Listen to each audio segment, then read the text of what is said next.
What's up, y'all? It's your girl Sakina, and I'm back for another review. This is my review for The Real Housewives of Salt Lake City. This is season 1, episode 6. So, y'all, I'm extremely tired. Just a full disclaimer, like, I just can't get it right. I took a nap on lunch and everything, and it hasn't helped much. So I'm just trying to muster up the energy to get through these videos that I have to do today. I have to do 2 and a possible 3rd, which I don't think will get done until tomorrow, but that's besides the point. Anyway, yes, I just want to let y'all know, if I'm not giving you the full energy that you expect, I do apologize in advance because your girl is tired, but I'm going to be a professional and try to give y'all some energy regardless of how I feel. I have my afro up under here. You know, I was looking, but what they say, thank God I don't look like how I feel. This is me, okay? Because this full afro is underneath here, but y'all don't need to know that. Anyway, like I said, this is season 1, episode 6 of Salt Lake City. So let's get into it. The episode opens up with Jen. She's skating around her office. Might we ask what office she has? What she does for a living? We don't know because, yeah, we just don't know, right? So, she's doing hula hooping and skating and all of this because she's excited. She said that it's not customer appreciation. It's, employee appreciation or whatever. So, you know, it's Sundance week. Everybody is excited. So she's going down the line of events that she has to do. She has her event that she has to do. She's hosting an event for her cousin. She's doing Meredith's fashion show and also Whitney's husband's birthday party. So, you know, she's booked and busy for the week. Like I said, she's skating around, she hula hooping, she doing all of that with her old assistant. And I noticed that she actually has the same skates that I have from Impala Skates, y'all, or Impala Skates, I'm sorry. I'm on the high end, okay? They based out of Australia, so if y'all trying to get y'all some cute skates, y'all need to check them out, okay?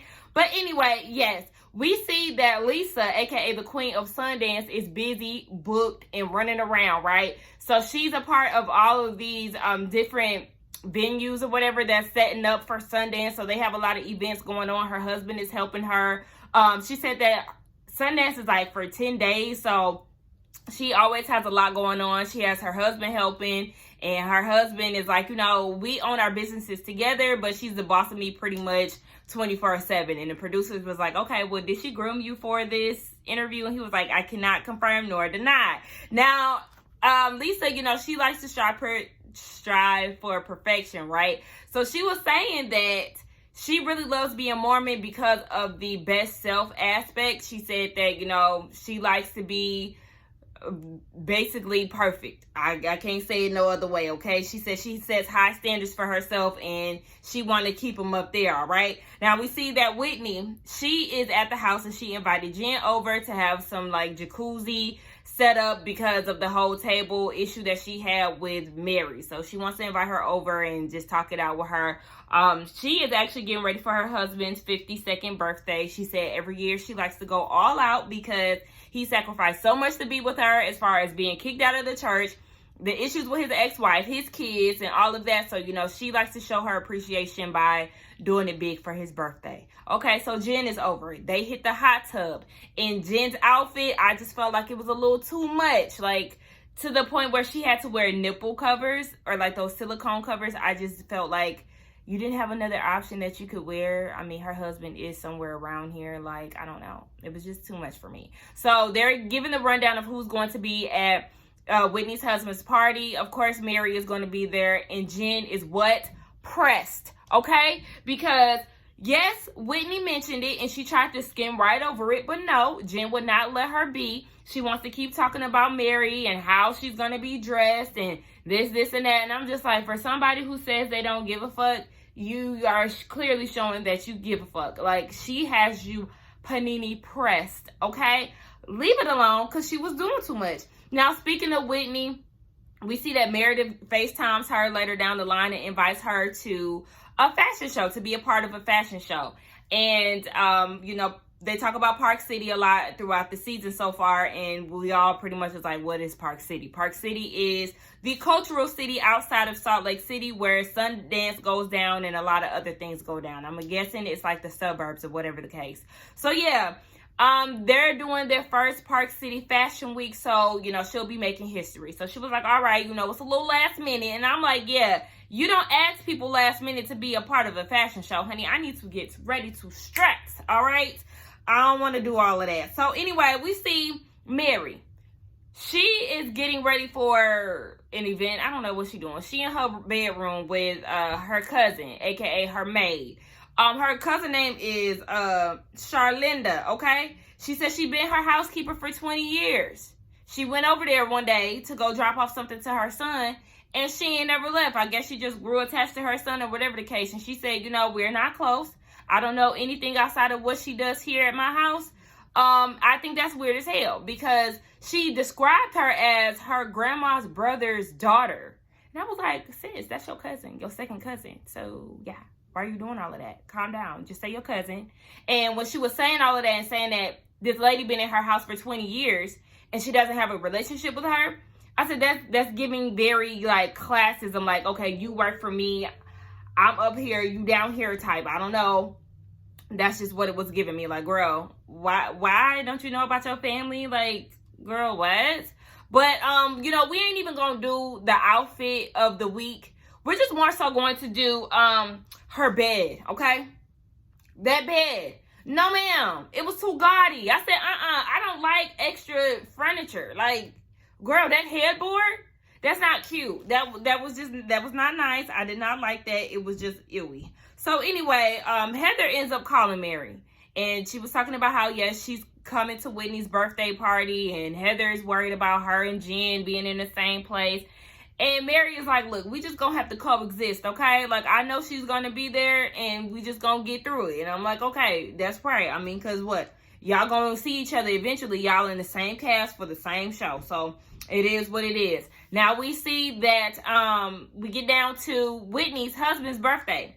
They ordered a party bus, and they do it big, right? So, they on the party bus, and there's flashing lights, there's drinking, there's turn up. Baby, Miss Whitney is trying to twerk on her husband. And when I tell y'all, it's so funny watching white people twerk because they don't have no rhythm. So it's just not there. Like, okay, I mean, we just gonna let y'all have that. But all right. They end up going to, what's her name? I think her name is Catherine. Yeah, and Heather said that she is the Queen of Sundance. So Catherine owns this club that everybody goes to in Park City, and she always does it big, and that's where they're hosting Justin's birthday party at. Jen pressed again because she asked Whitney, is Mary there? Yes, Mary is there. She's just not around. Like, you are way too concerned about what this woman has going on. Now, Mary is like, you know what? I know Jen is here. And we just gonna talk about it, okay? So she walks up to Jen and was like, hey, what's up? Jen really ain't trying to talk. She was like, you know, we ain't gonna talk about this right now, but I want to let you know that you hurt me. And Mary was like, what Mary say? Mary said that she didn't want to fight, first of all, which is why she came up to her and said, hey. And I could commend her for that because it is awkward, you know, to be in a position where y'all work in such close corners, but y'all don't talk. So I could commend her for that, you know, just wanting to coexist and get along and not really beef. So I said shout out to Mary for that, even though y'all know I do not like her. Now, Mary said during the conversation, once Jen said that, you know, you hurt me and, you know, I really care about you, all it is, Mary says that you couldn't take that I shut you down. And I said, see, Mary, wrong road, okay? Because that is how it leads to tension and conversation being heated and all of that. So I was just like, no. So then Mary finally mentions the fact that Jen called her a grandfather fucker. And she was like, no, I didn't say that. This is what Jen is saying. And I'm like, you're lying, okay? And Mary said the same thing. No, Jen, you're definitely lying because you did call her that. She said that she was drunk in her confessional and she doesn't remember saying it. However, you could have gotten away with that possibly. However, you did say that at Whitney's house. You said it again about her being a cousin effer, grandfather effer. Like, you know what I'm saying? So it's like, you know what you said. And you ain't slick. Don't do it. You're a liar. So you. Now, the thing that they did get a little confused What's her name? Jen did say, I never said that to her. I can guarantee that because I didn't talk to her one-on-one, but I might have said it to somebody else. Yes, you did. And I wish that Mary would have brought it up at the table last episode instead of waiting right now, because she was passive-aggressive last week. But if she would have said it at that table, then Lisa and Heather and everybody else who heard it could have confirmed, like, yes, Jen, you did say that. Now, do what you will, apologize or not. But you're lying, Jen. So move along with the bullshit. So we see Meredith and Brooks. Is that what I wanted to say? I don't know. Did I want to mention that right now? Yeah, we see Meredith and Brooks. They're getting ready. They're doing a fashion show, and it is what it is. Brooks is walking and debuting his fashion show this week. Seth won't be there, and neither is his siblings. And I felt kind of bad for little Brooksy. Now we move on to Lisa. Y'all know she's doing the do with her fashion show and all of that. We see a scene where the babysitter tried to get her kids to call her to see what was going on. And she said, listen, during Sundance, it's fuck them kids, okay?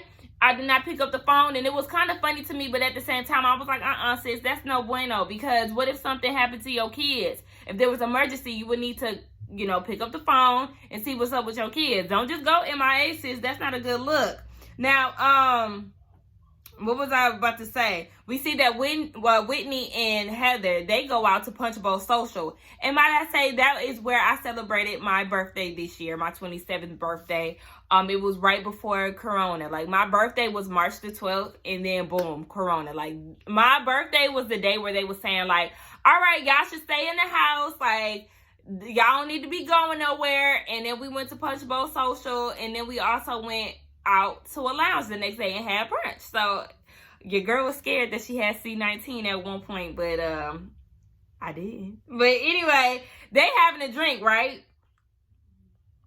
They're having a drink, and Heather is like, I don't really like having drinks when we go out because they be watered down as hell. The thing is, Utah is Mormon capital. So the legislative team or whatever, the legislative is filled with Mormons. So they have the power to control how much alcohol you consume out in public. So they give you a watered down drink. You ain't allowed to have more than 2 glasses on your table and all of this. And I'm just like, oh, fuck no. I said, what you need to do is start smuggling in them personal bottles, sis, okay? Get your buzz on before and while you're there when you bring your little personal bottles, all right? You ain't doing it right, Heather.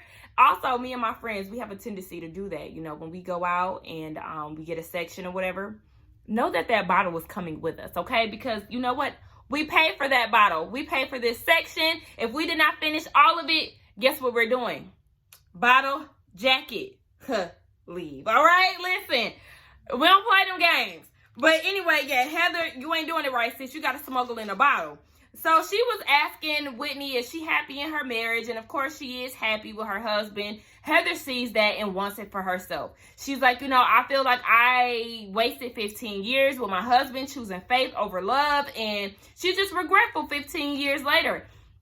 I felt bad for her, but Whitney was saying, look, the fairy tale that you want, it exists. So don't make all these excuses for yourself, because Heather was saying, look, I just feel like I can't be my true authentic self because these Mormon men out here in Utah, they just, feel like I'm just too much for them. I said, sis, you need to go ahead to Cali or somewhere else, Colorado, somewhere where you can find you a non-Mormon man who gonna get down with you, okay? Because obviously these Utah men are too uppity for my preference. And I'm like, yeah, it does exist, Heather. Don't give up on love, honey, because you're gonna find you a man. I feel like that's our mission, okay? Throughout this season and next season is to find Heather a man. We need to see sis get married and live happily ever after.